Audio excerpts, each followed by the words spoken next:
ইসুফ ভাই, কালকে তো মনে হয় খেলা দেখছেন না? হ্যাঁ, খেলা দেখছি। তাইলে ব্রাজিল সমর্থকদের অনুভূতিটা কি আপনি কি কিরকম মনে হয়? অসংখ্য ধন্যবাদ তো ভাই, আমি বলতাছি আপনি শুনুন তাইলে। আর্জেন্টিনা আর ইংল্যান্ড যথেষ্ট ভালো খেলছে, অসংখ্য ধন্যবাদ। আর ব্রাজিলদের কথা কি বলবো, ধরেন মনে করেন এক্সাম্পল দিলে বুঝতে পারবেন, একটা এক্সাম্পল দিয়ে আপনারা শুনবেন কথাগুলা, মনোযোগ সহকারে কথাগুলো শুনুন।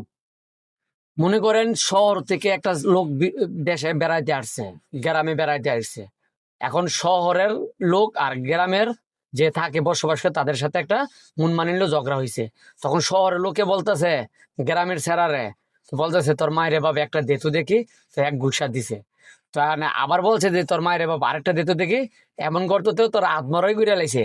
ঠিক একটু একইভাবে ব্রাজিলদের সমর্থন যারা আছে তারা বলতেছে যে আলজেরিয়া ছোট্ট একটা দেশ, এদের তো জিতবই, সামনে খেলাটা জিতুক তো দেখি।